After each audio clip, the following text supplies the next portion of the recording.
the whole trajectory of the OSR like theory discussions has mostly been just refining what makes this particular style of play work. Like early OSR was figuring out everyone in the early days of D&D were playing these old games. And today we think that these game designs were terrible, but people back then were clearly having fun. So there was something that those people understood that we don't. So we don't really understand how these rules were affecting play.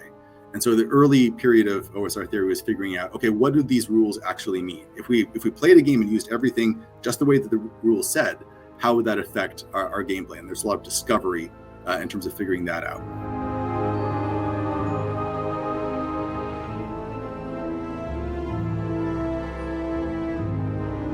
Hi, welcome to the Dieku podcast. I'm Gary Snow. Today, I'm excited to welcome Ben Milton, the host of the Questing Beast YouTube channel, which has introduced thousands of new players into the OSR. Ben is also the creative mind behind Maze Rats, the Waking of Willowby Hall, the Labyrinth Adventure Game, as well as the very popular Knave, which just finished kickstarting its second edition. Ben, it's a pleasure to have you on the show. Welcome. Thank you for inviting me. It's been great to see you. Well, before we get started, I want to back way up and go, how did you get involved with this crazy little hobby of ours? So in terms of like role-playing games, I got started about 10 years ago. At the time, I just started teaching. And I discovered other teachers at the place I was working also were into role-playing games. And one of them invited me to join their home game, which was Pathfinder at the time. And I've been familiar with role-playing games for a long time, and D&D, like I knew about them. When I was a kid, I think the first one I tried to buy was the Lord of the Rings role-playing game, the one by Decipher, the one that came out like right after the movies and was very movie-based, because I was really into the movies at the time. So I tried to get my friends to play that. We went through like, a 30-minute session before everything just fell apart, because we had no idea what we were doing. We had never played a role-playing game before. It's one of those hobbies that's very hard to get into unless you have someone actively teaching you and showing you the ropes. So I actually started playing consistently with Pathfinder about 10 years ago. And from there, I just kept investigating and expanding the different games that I was interested in. We got into 5e pretty much after that came out. And I started getting into sort of the indie story game scene for about a year or so. I was collecting a lot of those, reading all of those systems. And then I discovered the OSR blogosphere, which really turned me on to a style of play that I discovered I was very interested in. And so most of my focus shifted to that probably a year or two after really getting into role-playing games. And from there, I started working on my own games because I was teaching at the time. So I was running a lot of games with kids. And I saw the potential for OSR style games specifically to work really well with kids because they're so easy to learn. They're very fast to run. I had like 1 hour blocks to run games. So the game had to be very quick. So something like Pathfinder or even 5e was too slow. So I would do things like one of the first things I played was a hacked version of Into the Odd because that's so quick. And then that kind of morphed into Maze Rats, and then things just kind of took off from there. So when you reflect back upon going from like Pathfinder and then like story games, what kind of like drew you into story games as far as like that investigative process and then finally ending up in the OSR world? Well, I mean, I didn't know about the OSR initially. So my understanding of role-playing games at the time was that there was these games like Pathfinder, D&D, all those types of games where they're very crunchy. There's these big fat books and you just kind of go on these more or less scripted adventures. And that's just what I thought it was. And so then when I discovered story games, it was a totally different style of play where the story is being collaboratively created by the players. And I thought, well, those are the two different ends of the spectrum for the hobby. So I'm like, I'm going to go off in this direction because I was not super a big fan of very scripted, very railroady adventures. But then the OSR was, again, a revelation because it was, okay, there's another pole to this where you can have these very non-scripted, very player-driven adventures, but also where exploration is a really big focus. Because I think that was the thing that eventually kind of turned me off to the story game scene, is that the sense of exploration and discovery wasn't there as much. Because if you're actively collaborating and creating the world, then you're not really discovering it or exploring it. And I missed that part of it. Do you remember, like, are some of the big players in the OSR still around?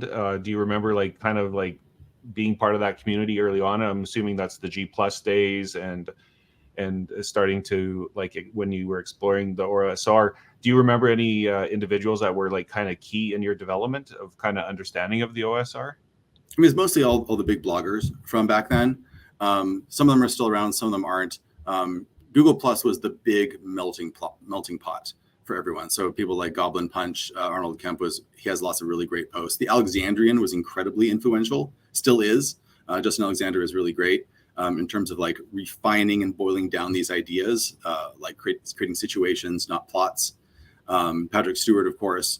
So Google Plus was sort of like the forge for the OSR, and that everyone just kind of showed up there, and there's these big kind of workshop discussions that would happen all the time on different theoretical topics. And I just ate that up because I've been into like game theory and game design since I was like a teenager. I was mostly doing board games and card games and stuff just for my friends. And so that was just like candy to me. And that's what really got me into, this is what I want to do. And when I look back upon your start of your YouTube channel, like what made you kind of go, hey, I'm going to start a YouTube channel and like share some of my thoughts or reviews? And actually really early on, it was almost like a map design course. Yeah, initially. So that was the first thing that I did because I think I was stuck in a meeting at my school that went on for like 4 hours. It was like some sort of training seminar. And so I was very bored, and I had a piece of paper and I just started doodling a map, which is something that I've done since I was a teenager. I've been into world building. Me and my friends growing up had this huge collaborative fantasy world that we worked on for years and years. And I would draw the map for that. So I was just I was doodling a map, and I posted it on Reddit, and it got a lot of upvotes. This was like 10 years ago. And people asked me how I drew it. So like, I'll film a video showing how I did it. And someone that I knew, another teacher at the school, had a YouTube channel for D&D. It doesn't exist anymore. But that showed me that, okay, this is a thing that I can do. This is a career path. They were making a decent amount of money at it. And I'd never thought of it as something that anyone could just do. I'm like, well, I can get a camera. I can just record myself drawing a map, and we'll see how that goes. And that took off pretty quick. People seemed to be really interested in the map making stuff. That eventually died down as I shifted into doing reviews of mostly OSR stuff.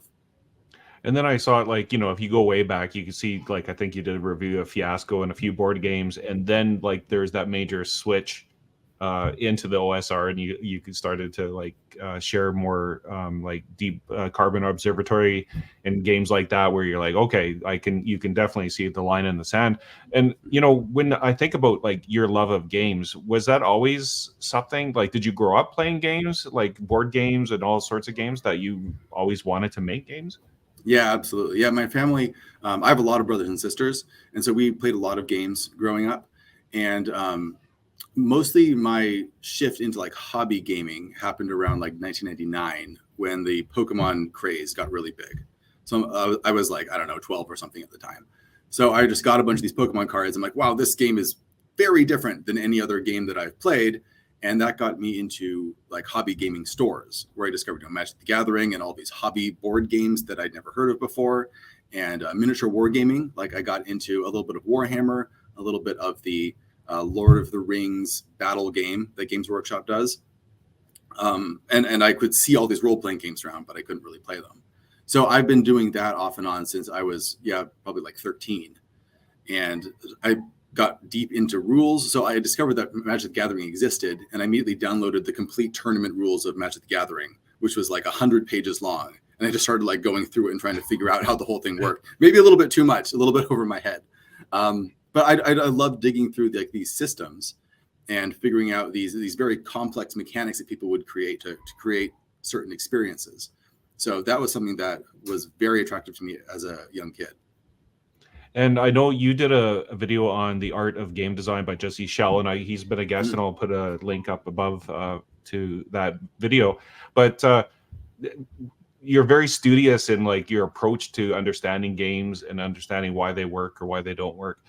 And is that part of your like past as a school teacher, where you look at the education part of it and how to entertain while also educate? Yeah, it's really interesting. When I was at Gen Con, I would keep meeting up with more and more YouTubers and game designers and people from the OSR. And eventually we had like these big get-togethers where there'd be like 10, 20 people. And Professor Dungeon Master, who was there, was like, raise your hand if you're a teacher in here. And so many people put their hands up. It's incredibly common for game designers and dungeon masters in particular to have this crossover with teaching, because the two disciplines are so similar to each other, which is something I didn't realize until I started teaching and I started dungeon mastering like at the same time. And so my skill sets in both of those grew at the same time. And I just kept seeing all of these crossovers between them, because so much of it is about like crowd control, right? Managing groups of people doing stuff and kind of leading them in a direction, but also allowing them to do whatever they want and kind of going with where the discussion takes you.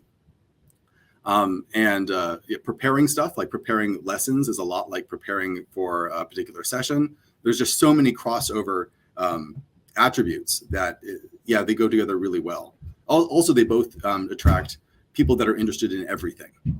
So they're both, so if you're interested in like language and geography and history and, medieval battles and all of this stuff, then you're going to be a really great dungeon master and probably a great teacher.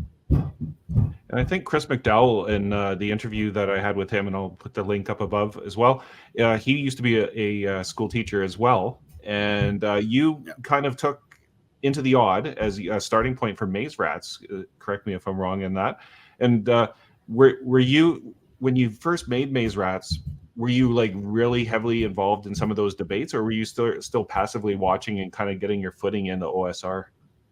I think I was pretty active on Google Plus at the time, if I remember. There's actually two versions of Maze Rats, which not everybody knows. There is the very first version of Maze Rats is an explicit hack of Into the Odd that appeared in Auditional Materials, which is a pamphlet that's like a little supplement for Into the Odd.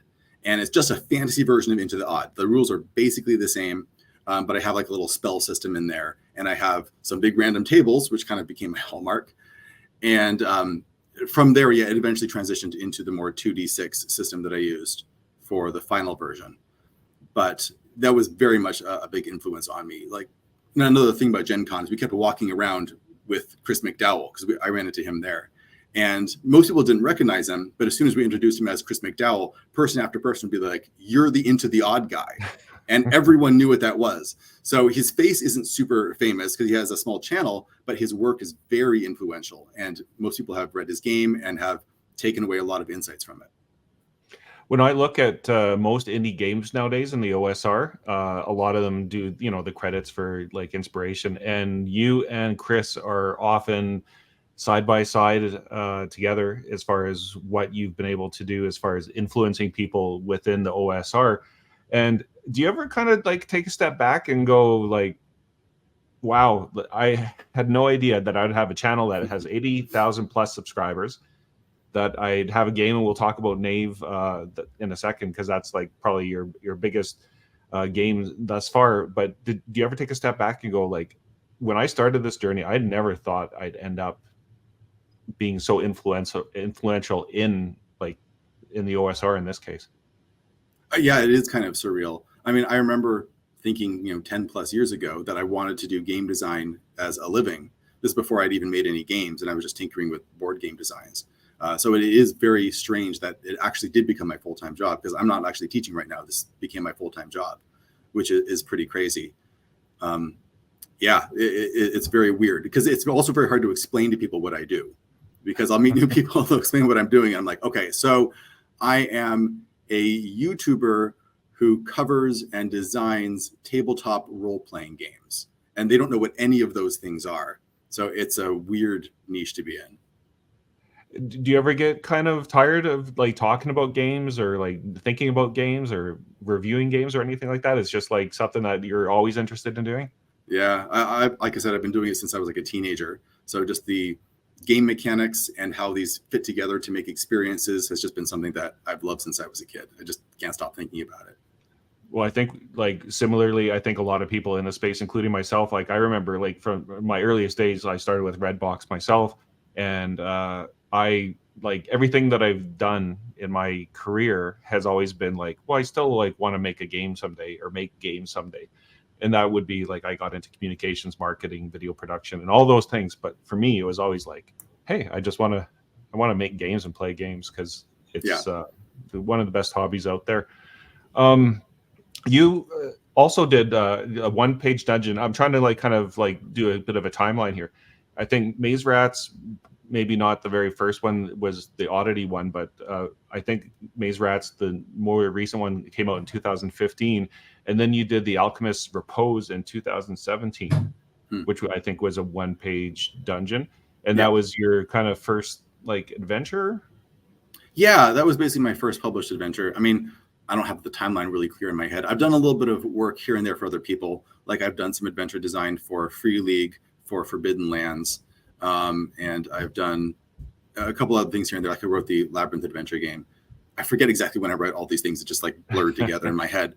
But yeah, so I think the first adventure I published on my own was The Alchemist's Repose, just because I had this idea of a dungeon where that was full of automatons that you could reprogram. And that was going to be the puzzle. The thing that players could manipulate was taking these like programming cards out of robots and putting them into others and changing how they acted. So I'm really happy with that adventure. A lot of people have said that they played it and they've enjoyed it. So it's very gratifying. And then staying in the like kind of adventure design realm, in the Waking of Willowby Hall, which I know like lots of people love. Bryce from 10-Foot Pole like really enjoyed it, and when you approach adventure design, kind of, can you tell us what your philosophy is on like the concept, and then how you approach the actual design of it itself? Yeah, the biggest thing is what I mentioned a little bit before, which is Justin Alexander's principle of create situations, not plots. So when I'm creating a adventure, what I'm trying to think of is an interesting situation, one that has a lot of held potential energy, where there's like a lot of things that could go really wrong if it gets disrupted. That's something that Patrick Stewart talks about a lot.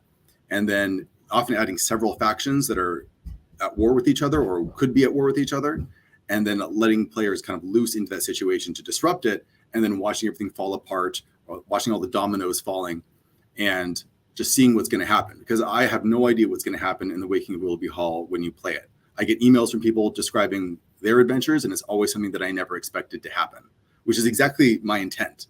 I just put enough big forces with their own agendas in the adventure that there's a lot of potential for things to go in very different directions. So that's one of the biggest things that I try and focus on, trying to give a lot of player agency and making it very unpredictable for the game master, so that you couldn't even really railroad it if you wanted to, because there's just too many forces that would work against you if you tried to do that. And for those that aren't familiar with the Waking of Willowby Hall, can you tell us a little bit about the premise of it that you've come up with, which is very whimsical? And I know it's like, as a youth, when I was thinking about like the plot concept, and I mean, I think I played that kind of concept, not as well done as Willowby Hall, of course, but as a 13-year-old, like with the red box and trying to come up with that. And those kind of fantasies and fairy tales are what you draw upon when you're younger, and you might not have the world building knowledge that you come across, but it really captured that essence for me as a 13-year-old. I went, oh, this is an awesome game. Oh yeah, so it's the concept is that there is a cloud giant who has a magical goose that lays golden eggs, like from Jack and the Beanstalk. But that's not the adventure that you're on. That's kind of the background of the adventure, because a separate group of NPCs, a rival adventuring party, has stolen this goose with the golden eggs and is hiding inside this old decrepit mansion. And the giant is really angry, and the giant is trying to break down the mansion and get his goose back. But the giant has this giant bell that he's using as a flail, which he stole from a nearby town. And it's a blessed bell. And as he whacks at the exterior of this manor, it starts waking up the manor. So it's called the Waking of Willowby Hall, because the manor has these undead forces inside that slowly start coming to life as this blessed force is pounding on the outside of the walls. And this slowly escalates as the mansion starts breaking down because of the bell. The mansion starts catching on fire, rooms start falling apart, things start waking up, and things get more and more chaotic as it goes on. So as the players, your goal is to, well, there's a couple different things that you can do. You're assumed to be kind of trapped in this manner while all of this is going on. That's the default situation. And you can try and ally yourself with the NPCs and try and fight your way out of here. You can try and kill the giant. The giant is massively overleveled for you. So just trying to get into a direct fight with it, you're probably just going to get stomped. But there's a number of items and artifacts and stuff scattered throughout the manor that could help you defeat the giant if used in the proper way and used creatively. And people have used these in ways that I didn't expect. There's like a mystery in the manor, like why is the manor now in disrepair when it used to be this important location for occultists in the past? And so there's a whole back history there that you can investigate, and you can even do stuff where you can pull NPCs from the past into the present. And there's a undead death knight that's running around that you can try and control. There's all sorts of stuff that's going on, and it just becomes very chaotic very quickly. And so if you like high chaos, you'll probably enjoy it.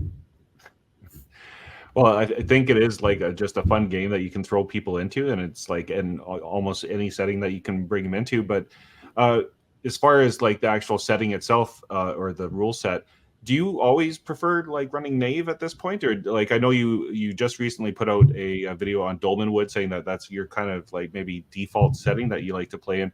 But the rule sets that you gravitate towards, like what kind of percentages do you like play, like straight OSR versus Knave, or like now Dolmenwood? Yeah, I haven't actually, my experience playing Dolmenwood has mostly been playing adventures from Dolmenwood. I haven't actually had the playtest packet to run the whole hex crawl. So I've run things like Winter's Daughter a bunch of times, and things like the Ruined Abbey of St. Clude, and some of the other adventures from the zines, which I collected. In terms of rule sets, it's usually Knave. Sometimes I just use BX. Knave tends to be easier to teach just because it's more streamlined. So especially when I'm introducing new players to the OSR style, which I do periodically, I usually use Knave for that because it's just a 1 to 10 scale for all the ability scores, and you just have like slots for all of your items, so it's very easy for them to pick up. Not that BX is terribly difficult, but there is just a lot of kind of odd fiddly bits in BX that you have to teach people that can be a bit of an adjustment for them. And Knave has definitely had an impact. I mean, the first edition itself, I've had so many people, like when you see the credits, like once again, you, Chris McDowell, but I think Mouse Ritter, Arcane Ugly by Miscast, Karen also credits Knave.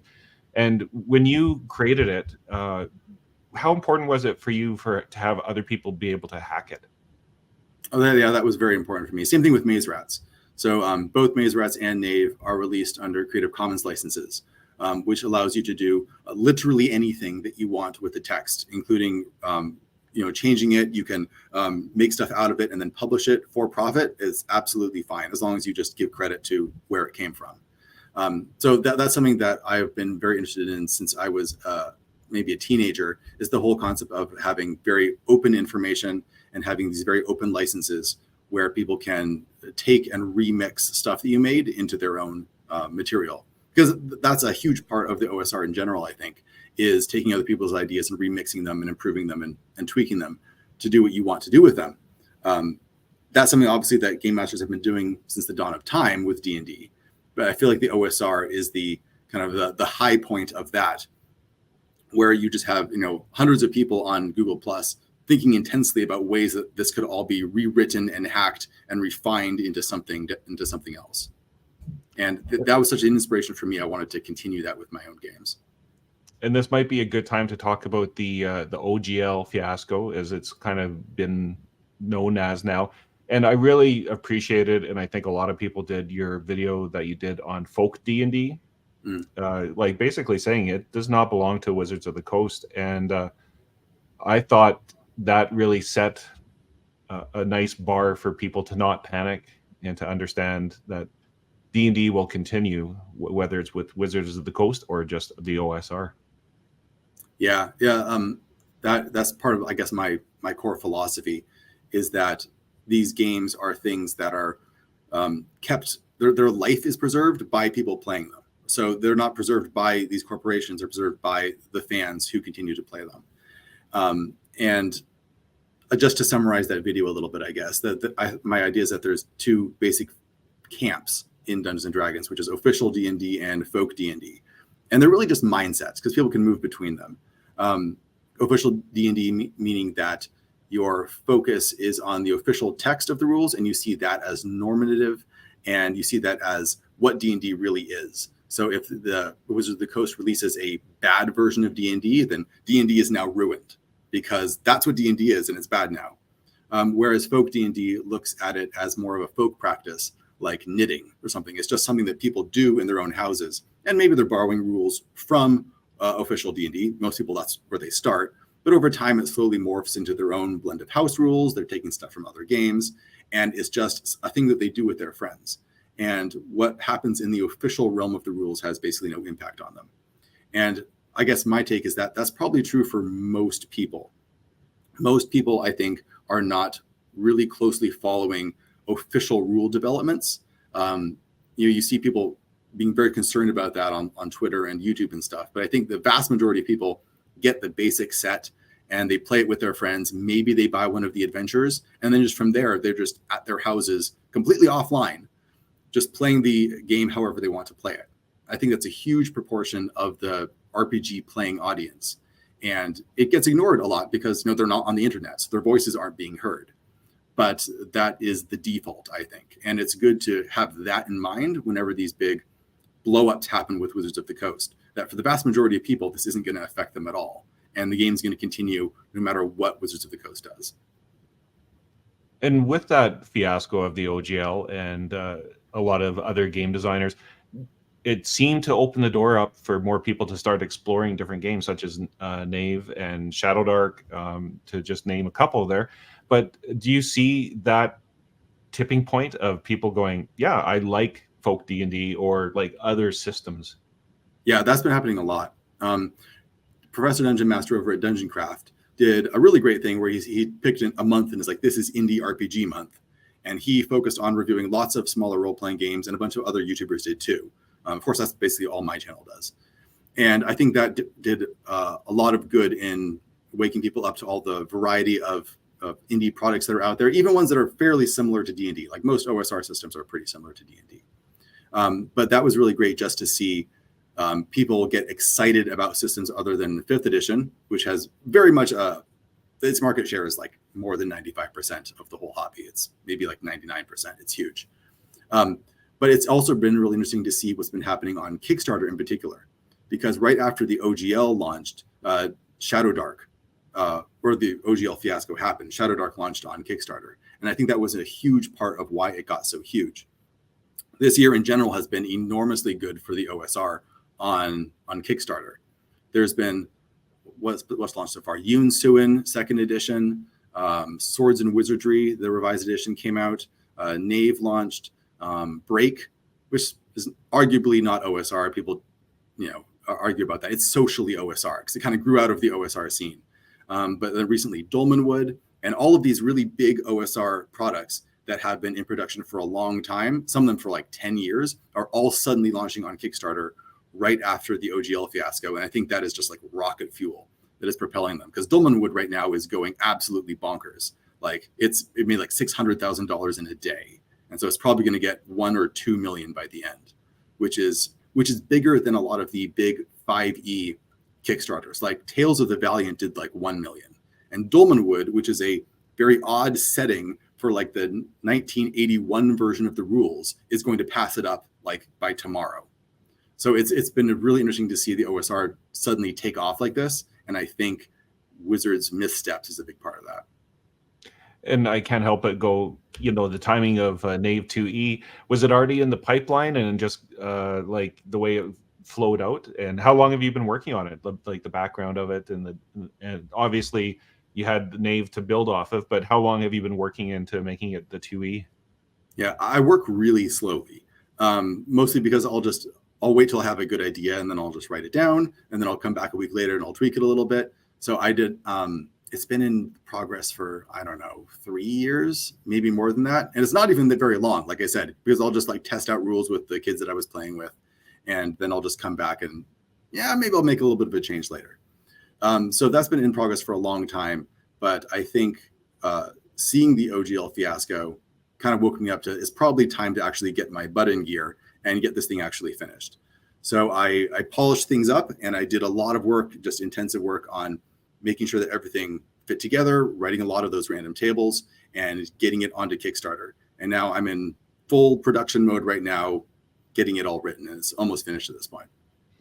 In going through like a more robust game design with the art and the layout, like all those types of things, did you find that you kind of either learned things or found things that you liked or didn't like about the whole process?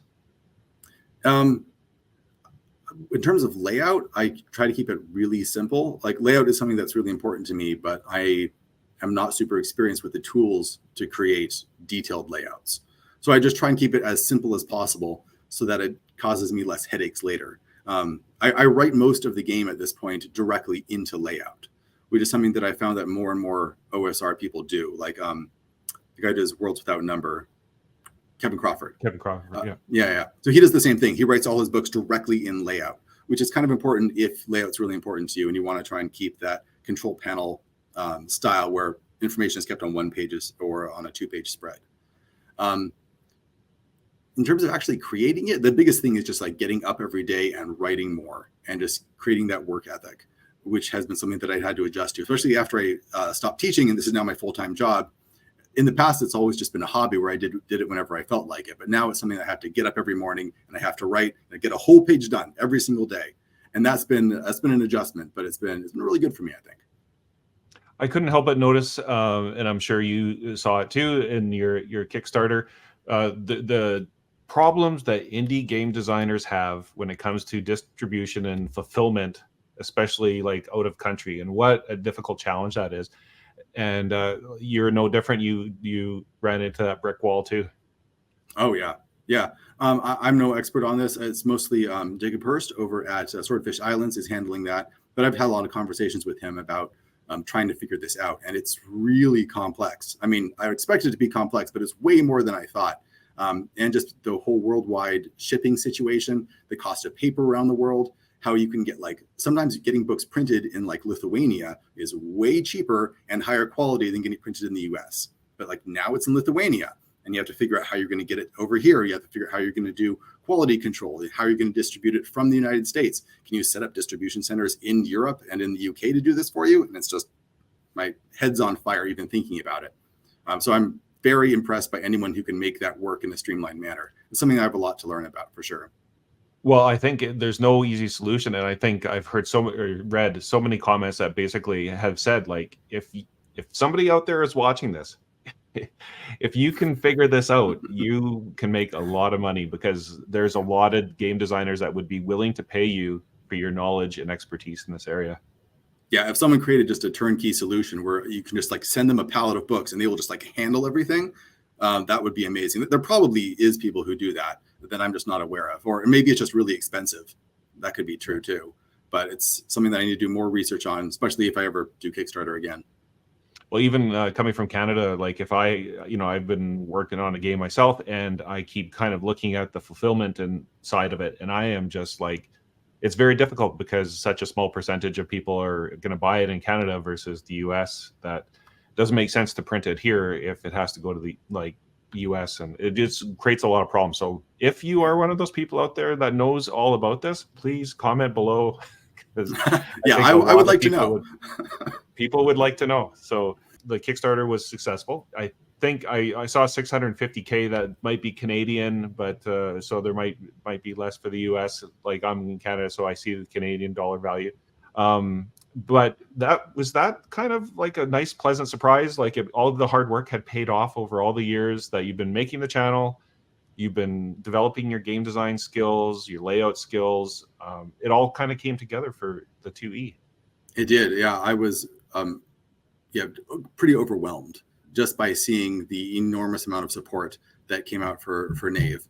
That's been very overwhelming and just incredibly gratifying. I'm so happy that people actually turned out for it and that they seem to enjoy it, because I'm putting out early drafts so people can play the game right now. That's something that I'm big on Kickstarter, and like proving to people that I am actually working and you can see it, how it's going.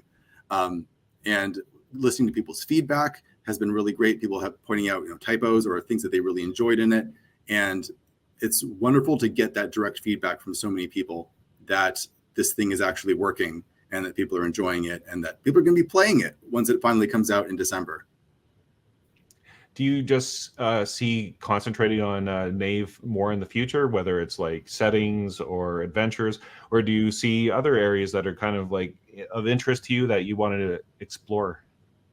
Yeah, I'm probably going to be focusing on Knave for the time being. Knave is kind of my flagship game at this point, the one that's in the most complete and fleshed out form. It's fully illustrated and has all the layout and stuff. So I'm probably going to be looking at settings or adventures for it going forward, and likely going to be just trying to find ways to encourage people to create material for it. Probably do game jams for Knave just to get more of an ecosystem of stuff out there. Of course, Knave is very compatible with standard OSR material, so anything for BX-ish D&D is going to work perfectly fine for Knave. Which is the great thing about the OSR is you kind of have a built-in environment of stuff that's going to work with your material almost no matter what you make. But yeah, focusing on Knave is going to be my focus for the time being for sure. And if by some crazy circumstance somebody's watching this show that doesn't know about you and the Glatisant Newsletter, and they can still purchase Knave as well from your website and Kickstarter? The original version of Knave is available. The second edition, the Kickstarter is over. We were probably going to open Are there up late backers? We might be opening up a pre-order late backer store. That is not open yet. But that's going to be, that hopefully should be available at some point in the future. If you're subscribed to the newsletter, I'll definitely let people know via the newsletter when that's available, because I know a lot of people have been asking. And with the newsletter, it goes out once a month. It has a ton of great OSR information in it, and you curate it, and like it's basically the go-to standard, I think, for like learning about what's happening within the OSR world. Do you have a tough time keeping up with all the different blogs and the different games and all the information that's flowing in? Because there's a ton. There is a lot. I feel like I have it pretty streamlined at this point. I have my YouTube channel is subscribed to just like a couple hundred channels that are all like D&D related. And so I just check my subscriptions every once in a while for stuff that's interesting. And I have a Feedly that subscribed to, I don't know, like 500 OSR blogs, most of the ones that I think are particularly good. And so, every couple of days or every week, I'll just like catch up on all of those. I'll just scan through them and find the stuff that's really good. And I put it all in a bookmark folder on my browser. And then at the end of the month, I just create the newsletter out of that. I created the newsletter because I really felt like there was a need for something like the Glatisant, because the OSR scene is not on Google Plus anymore, because that doesn't exist. So it's very difficult to keep up with everything that's going on, both with like product releases and theory and world building and all of this stuff. It's happening on hundreds of separate websites. And unless you are keeping up with all of them, you're just going to miss stuff. And I can't blame people for not keeping up with it. It's just there's so much. So I'm just trying to summarize everything and create a kind of focal point where people can go to one place, a one-stop shop, and get up to date with, not everything. It's the stuff that I like. So I'm sure there's stuff that I'm missing and stuff that I like that you don't like. But I try and keep most of the interesting stuff all in one place so that people can feel like they're tapped into this particular creative scene, which is something that was hugely influential or beneficial for me when I was coming up in the scene, and is very hard for people to do now. When you look at like all these like interesting like blog posts and games that are coming out, do you see trends that are happening in the OSR that you go, oh, this is interesting, this is something that I didn't expect? Or is it just kind of like the growth and more creative minds kind of throwing ideas around? Yeah, I think it's more the latter. I don't know if there's the whole trajectory of the OSR, like theory discussions, has mostly been just refining what makes this particular style of play work. Like early OSR was figuring out, everyone in the early days of D&D were playing these old games. And today we think that these game designs were terrible, but people back then were clearly having fun. So there was something that those people understood that we don't. So we don't really understand how these rules were affecting play. And so the early period of OSR theory was figuring out, okay, what do these rules actually mean? If we played a game and used everything just the way that the rules said, how would that affect our gameplay? And there's a lot of discovery in terms of figuring that out, and talking to people who have been playing those games since the 70s. And then what eventually happened is the whole OSR, I think, solidified into a particular style of play, which is not necessarily exactly the same as the way the game was played in early days. I think this has been referred to as classic play for the way that people actually played in early D&D, and then OSR is kind of a separate thing, because the style of play got refined into a more coherent vision of being high on player challenge and being high on mostly on players having a lot of agency and on overcoming problems with their brains instead of with their character sheets, and having a lot of freedom to explore and all this stuff, which is similar to classic play, but not exactly the same. Because if you read a lot of classic D&D, especially the adventures, a lot of them are very railroady, and they have very limited things that you can do. Whereas adventure design in the OSR kind of branched off into a different direction. And I think today that it's still heading off in that direction and still refining that. And we're still trying to figure out how to make the best settings and adventures possible that support that play style. And I think Dolmen was a really great example of that. Just in terms of being it's probably one of the biggest settings I've ever seen. It's like 800 pages. It's 3 books. It's crazy. It's crazy It's how thick enormous. that is. Yeah. And it's a hex crawl with 200 hexes, and every hex has an entire page of content for it. But each page is really easy to read. It's easy to break down on the fly. And so it's a setting that you could have, 5-10 years of play in, probably, without exhausting all the material, because things will change as players interact with it, while still being really easy to use and requiring relatively little prep for the game master, which is something that I think has never really been created before, even back in the early days of D&D. And before we head out here, I can't help but notice you're not on social media other than I think you're on Reddit and YouTube. Yeah. Any plans to get onto TikTok, or is there any other ideas like that?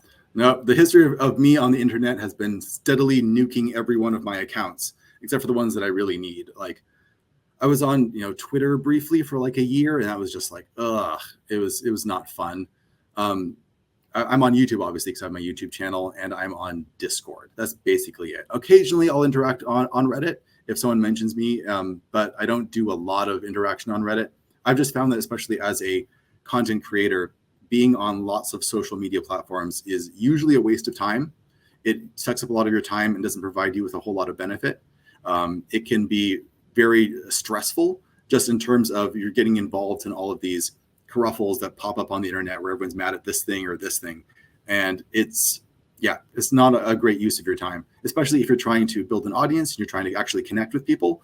I found social media is not great for that. The best forums that I've found are YouTube and newsletters, because newsletters allow you to connect directly with people with their email. So that's something that I would recommend if you're starting your own YouTube channel or starting your own brand, is creating a newsletter. I think that's a really big deal. Any way that you can find to talk directly to people rather than having these megacorp intermediaries between you and your audience is, I think, really important. And that's where I've gone increasingly over time. Yeah. Well, Ben, I sure think your work in the OSR has made a huge influence on so many people, and I'm sure that I'm not alone in saying thank you for all the work that you've done and creating an environment for people to learn and explore the OSR, and really it's probably provided countless hours of entertainment for so many people. So I thank you myself.